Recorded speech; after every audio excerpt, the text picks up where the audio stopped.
Greg. You wish for a little more action? I do wish for more action, Mike. As you wish, Greg.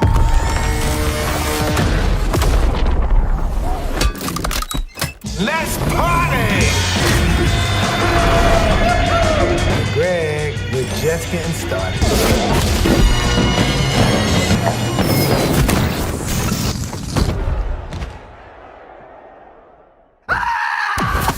Now this is nice. You got 2 wishes left. Boxing King Media in association with Riyadh season. We're out here in Riyadh with the manager of Tyson Fury, Spencer Brown. Spencer, appreciate your time. We're literally 8 days away from a humongous event. Yeah, it's very exciting, isn't it?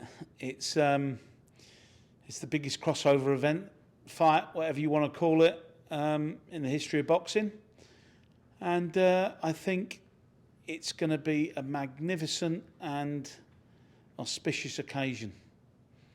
It definitely is. Before we talk about all that, I just want to clarify your position. Obviously, you're down as the manager of Tyson Fury. Just want to quickly touch on how that came about and how long you've been I know you've been with Tyson for a long time.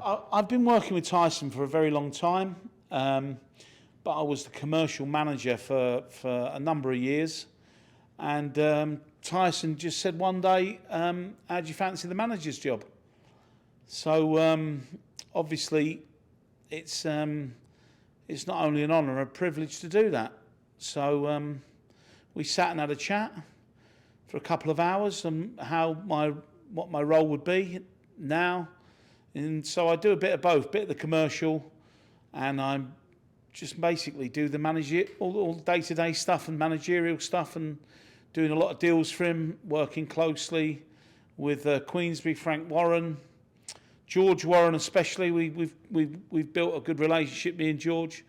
We do a lot together. Ben, who works for him, and of course across the pond with Brad Jacobs and Bob Arum. So I've got to work with some of the legends in the game, which was always a great wish of mine to do that. So that's how it's happened, really. And obviously a lot of trust Tyson has in me. Well, I've seen firsthand all the calls you've been making in the last few days. So it's not been easy, but obviously you're doing your bit, and obviously working with Turki Al Sheikh as well to put this crazy event on. And I want you to just highlight as well, because I know it's your second or third time in Riyadh, that it's not just the boxing event that's on. This is a 6-month festival celebrating entertainment, music, rides, theme parks, all sorts of stuff. You've obviously seen some of that sort of stuff.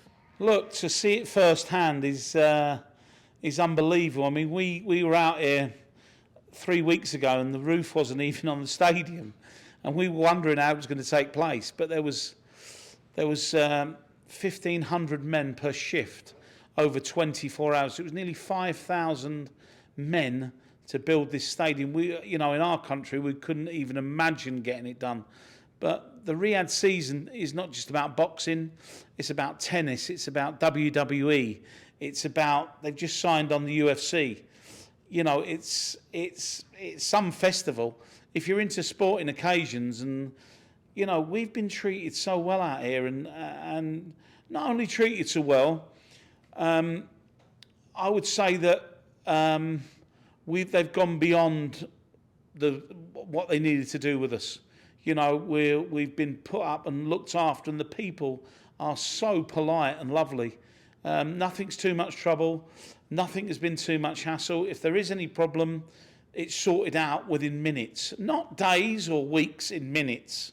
That's how efficient it is over here. And for people who are sitting there and thinking, oh, it's this, it's that, honestly, it's not. Come here, have a look. Come and watch it. Come and see it. Come and feel the local people are so obliging and lovely. It's unbelievable. We went to a hospital the other day. It was, it was state of the art. If it was in England, we'd be amazed and delighted in our NHS system if it was like their system. I mean, okay, you can't have a drink, but that'll all change, I'm sure. This is going to be the premier spot in the world to come for sporting events. Not only sporting events, Riyadh season, if you're bringing your kids, you've got things like the Disney. Disney are putting a huge village on this year. This huge Disney thing. I've seen it myself with my own eyes. Barbie and Super Mario Brothers. They've put in an aquarium. You can swim with dolphins here. Not only that, the shopping's unbelievable. It's cheap. It is very cheap, and people are so polite. And the safety aspect is key. Listen. I've seen you leaving your 20 grand handbag, man bag about. I left it was expensive. I left it for a day. Nobody touched it. You haven't got to worry about going to London and getting your hand chopped off for a watch. You can leave £1 million on the table, it'll be there the next day. That's how safe it is here. I love it here. There you go, great stuff. And we're here for Fury and Ngannou, humongous fight. In the initial press conference, we saw a lot of people saying, Tyson won't take this seriously. He's just going to go in and blitz this guy. But you've seen the shape he's in. He's not messing around. And then also seen that Ngannou, he's got a massive entourage. Yeah, we've seen that. Yeah, we've seen the entourage. But entourages don't win fights, do they? And Tyson's ripped. He's looking very, very sharp. He's training at 12:30 at night, and he trains first thing in the morning. So he's equipping himself for everything he needs to do. He's sharp, he's powerful, he's everything you want him to be. When that light goes and the switch goes and he's in fight mode, I do feel a little bit sorry for Francis Ngannou, because you can be strong, you can be powerful, but when the Gypsy King lets a double jab go into your face, the first one might be all right, but the second one certainly won't be. What do you think we could expect from this fight? Because one of the things that people aren't 100% clear on is this a professional fight? Is it going to go on their records? Because there's been contrasting reports. Just explain that to us, Spence. Look, it's not going to be a title fight, but it's a proper fight. It's under rules. There's judges. There's this thing about it's an exhibition. What a load of rubbish. These two are going to go out and try and tear each other's heads off. Do you think Tyson's going to stand there and let somebody tear his head completely off? This is an athlete, 6'6". I don't know what he weighs, but he's a big man, big muscular specimen of a man who's ruined people's lives.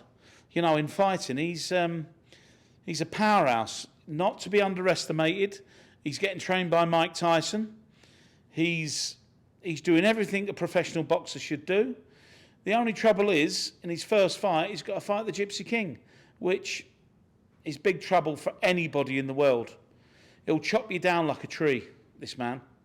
Well, it'll be intriguing to see how that fight unfolds, and it's not just a case of that one fight. On the card, we've got 4 or 5 heavyweight dust-ups on. Normally, it takes days, months to put one heavyweight fight together. How on earth did you guys put together so many good heavyweight fights on? Look, we've done it collectively with George Warren, Frank Warren, Bob Arum. We all sat down. We were all invited to put people forward on the undercard. Obviously, I'm a big fan of Joe Parker, so I wanted to see Joe Parker. He had a good fight last time. We want to bring him back into the top 10 position, so we thought this was a great time and a place to bring him back in. Obviously, he trains with Tyson as well, but we still think Joe's got plenty in hand, a lot up his sleeve. He's looking a lot better than he ever has in the gym. His body shape's completely different. He's punching harder, faster and stronger than he ever has. And he's still a relatively young man. At 31, he's quite young in the heavyweight division. So there's that. And I personally, we've got Makhmedov on. We've got the big fight, the big British champions fight. Who's gonna come through that one? Is it going to be the ex-white collar fighter or the Olympic guy? It's massive. It's a big fight. So if you're not that taken back by the big fight, the undercard's incredible. You got Jack McGann fighting Roberto Duran Jr. Come on. We bought Roberto Duran Jr. to fight one of our. It's a small fight on the card, but it's a great fight. Jack McGann after that will go for a British title. So we hope. So we're trying to bring a little bit of everything. His granddad will be there to watch him fight as well, or his dad will be there to watch him fight. So we've brought everything to this, everything. Martin McCauley, Moses Atuma. That was my next one. Moses Atuma, our next big thing. Frank Warren seems to have a massive hold on the heavyweight division, and this is his up-and-coming star. I've watched him. He's got devastating finishing power, great boxer, and actually a really nice kid as well. So let's hope He can do that Tyson record. That's yet to be seen, but even if he doesn't, I think he's going to go all the way and become one of our next British and world champions. You summed it up there, Spencer. And Martin Bacoli, he's been Martin Bacoli's been in Tyson's camp. He's been sparring him. So I've watched this guy and I know how good he is. So Carlos Takam better be ready, because I think he's going to get his head taken clean off. This man can punch. He's got durability. He's strong. He's mean. He's nasty. They don't call him the Beast for nothing. Well, looking forward to it. But not only have you got a huge card on, you've got some crazy gala dinner happening fight week where you've got celebrities, actors, boxers from all around the world that are coming to visit. Is it you? I believe you're the guy that's pulling all this off. How have you done it? Well, when we was doing the fight, so Dr. Khan, Turk al-Sheikh, who's a wonderful guy who's in charge of all this, he's got some unbelievable ideas. I mean, you know, some of the things he's brought to the table, you know, I was very impressed with. Great promoter.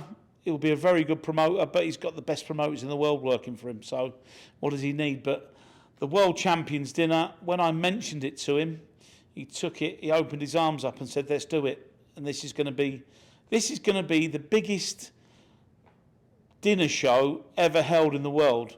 We're talking about 40 world boxing champions, MMA champions. We've got some of the biggest names in the world. Lennox Lewis, Mike Tyson, Evander Holyfield, George Foreman, Larry Holmes. We're bringing Ricky Hatton over, Joe Calzaghe, Frank Bruno.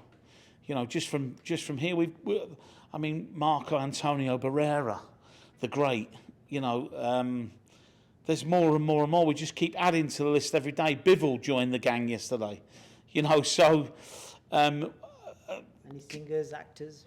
Well, no, we're not going massive on that because it's after the weigh-in. So we'll probably be there for a couple of hours, 2 or 3 hours. But Michael Buffer's our MC for the night. We've also got Al Forum doing a bit of comedy. We've got singers, we've got dancers, we've got... Eminem's coming. Wow. Eminem's coming to the fight, just to watch.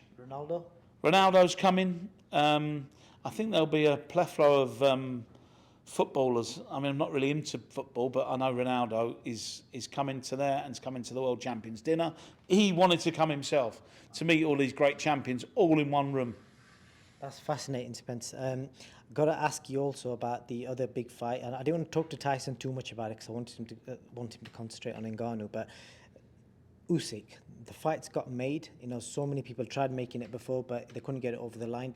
But before I get to how the fight was made, I just want to ask you a question about that, because when the Ngannou fight got announced, we saw a lot of people in the media saying, you know, Tyson should be ashamed of himself for avoiding Usyk. They were calling him a duck, all that kind of stuff. So you got a message for the people that suggested that before it was signed?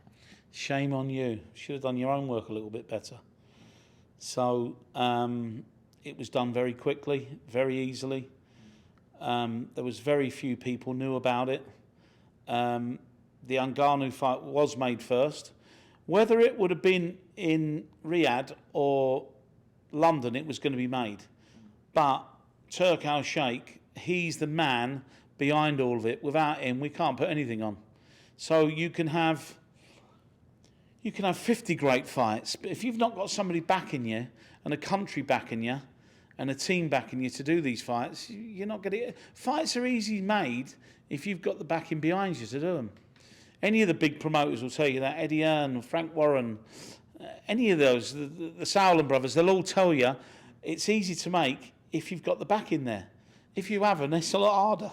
Just clarify who approached who, how was it made? It was a very funny story. We had a offer, or I don't know whether you call it an offer, or we met some people.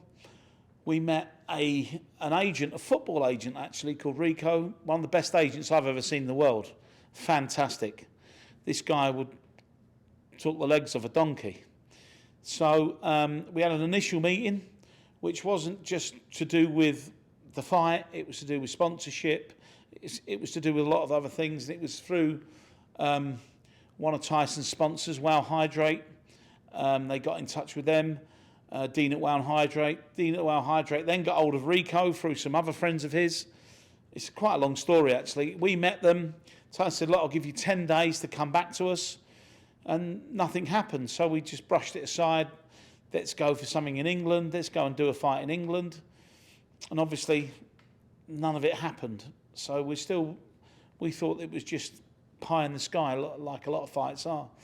And when we found out who was behind it all, i.e. Turki Al-Sheikh, our hopes got up and got up quite high. Rico came back to England, knocked on my door one day, just knocked on my door, ended up staying for 4 or 5 days at my house. We sorted everything out. We still was at the position then where we didn't know if it was happening or not, because Tyson wasn't sure himself. We had long conversations with Frank and George Warren about it. They told me to carry on and see what I could do. In the meantime, they were sorting something else out for Tyson. We were going to do that. It was a fight in England. It then bounced back again. I took Rico to see Tyson. He had a brief chat with him, talked to him, and we said, let's do it. We flew then to New York.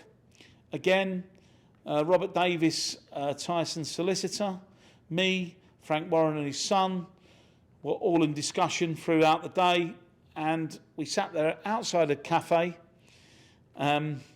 with Dr. Khan and Turki Al-Sheikh at the end of a phone, and we got the job done in 4 hours. It was that simple.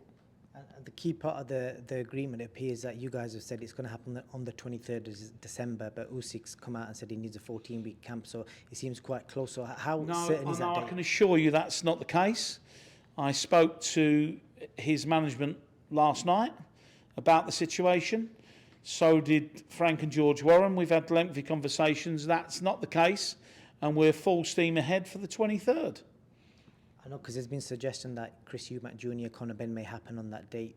That's a great fight, and it's a good warm-up fight. But it's, we're looking at a generational fight here, a fight that is not going to happen. 20 years, and it's not going to happen again for probably another 20 years, if it ever happens at all again. It's so difficult for this to happen. It's a minefield, and it's. You need certain ingredients to bake the cake here. Any of these big promoters, I mean, you've only got to ask Eddie Hearn, Frank Warren, like I say, any of the big English promoters or the foreign promoters, they'll tell you need all the ingredients, especially Bob Arum. Bob Arum's been doing this for forever. So's Frank, and, you can say what you want, but Eddie Hearn's is a marvellous promoter. He's brought English boxing back from the doldrums. So they've all had their parts to play in it. And at the moment, for me, Frank Warren's doing a stellar job. And George, his son. They're doing a great job. And I can categorically tell you now that we are going for the 23rd. So we're not bothered about anybody else, really. Nobody. Why would we be? I know Frank's been quite open about it, and he's basically saying that Queensberry hold the keys to fights in the kingdom now. Is that statement correct? He's not far away, but that doesn't mean to say that you can't drop your guard, and that doesn't mean to say that any other promoters wouldn't be able to put on events here. But Frank's pretty much on the money there, I would have thought. They've got a great relationship with Turki Al-Sheikh. So have we all.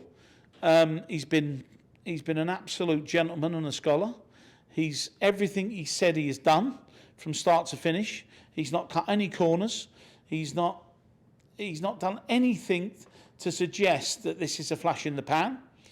I think that Saudi Arabia is going to be the major force in boxing.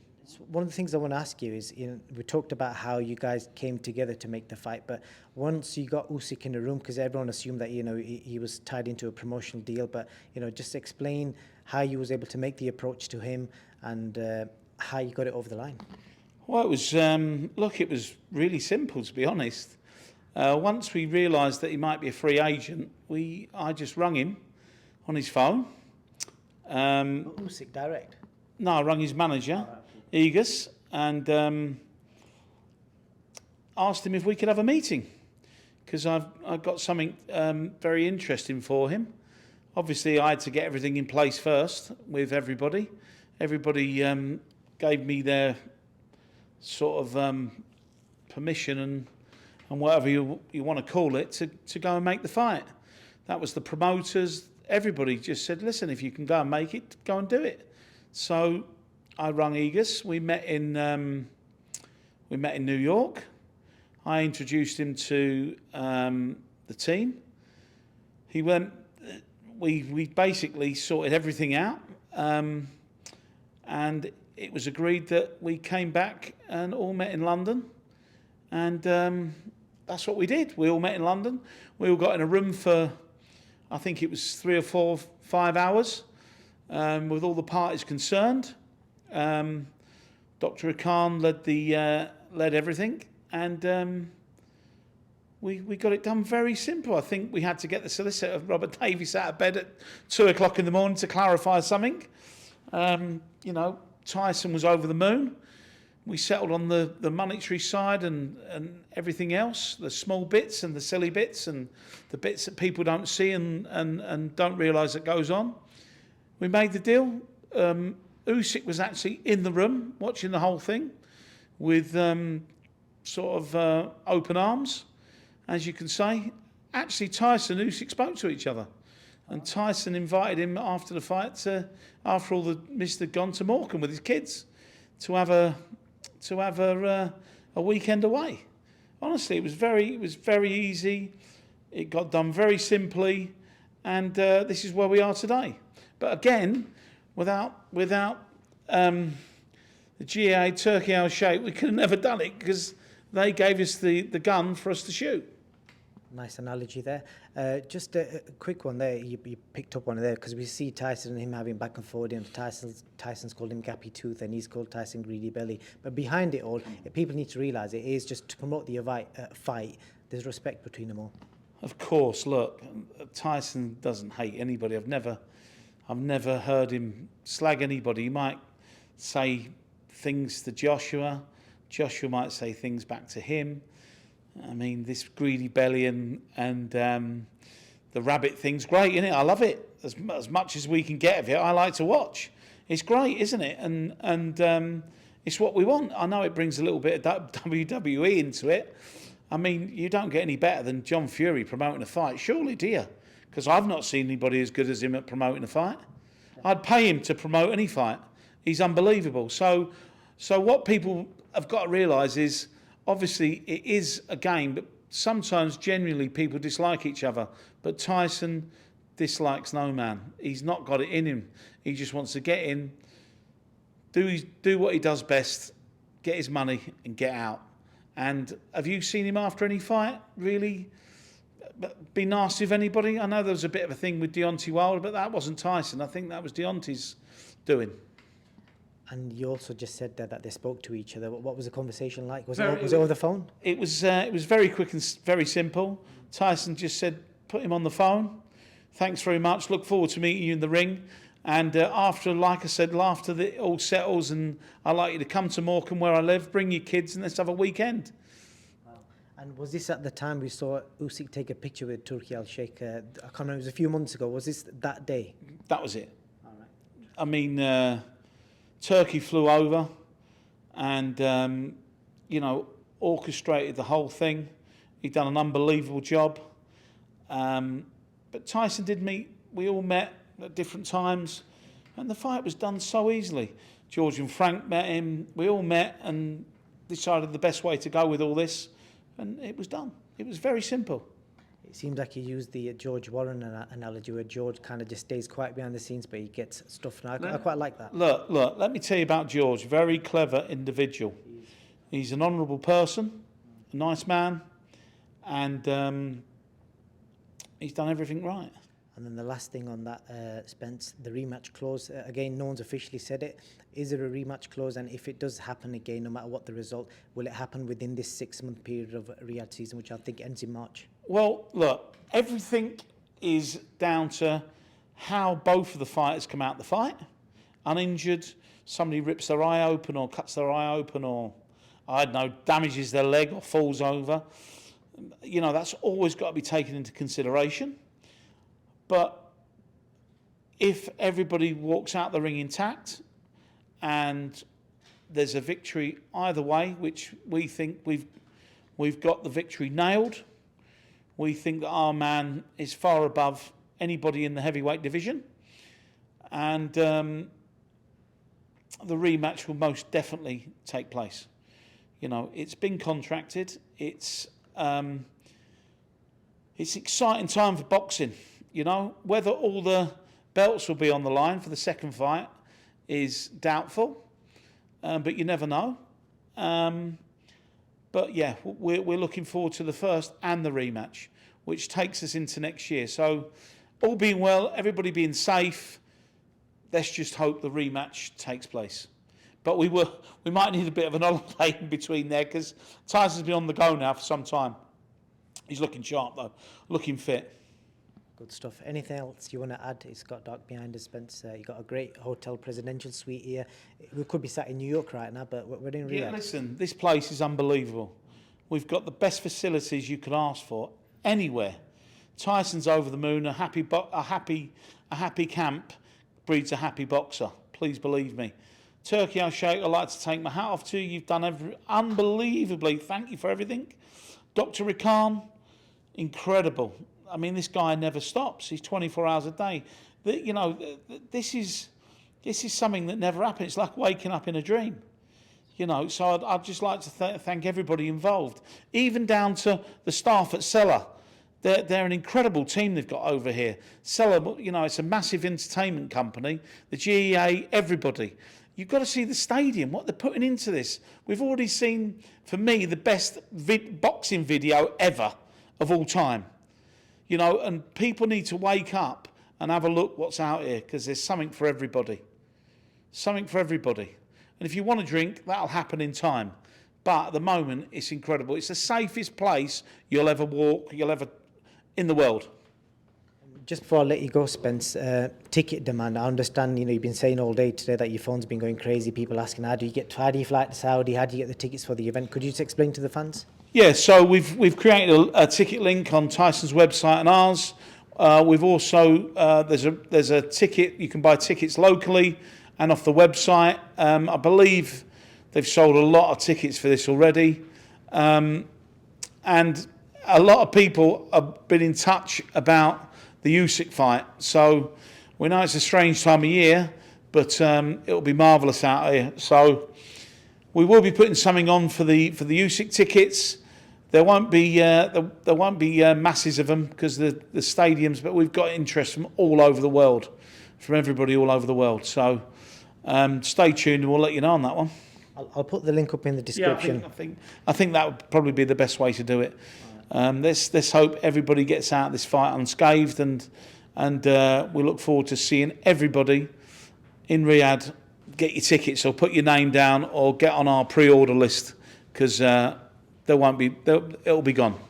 Well, like I said, it's a once-in-a-lifetime occasion to be at, and I'll put the link up on the description so people, if you want to sign your name down, going like hotcakes. Well, Spence, I appreciate your time. Good luck. Fight week starts in a few days. Camp winds up tonight. Thank you very much. Thank you very much. Thank you. All the best.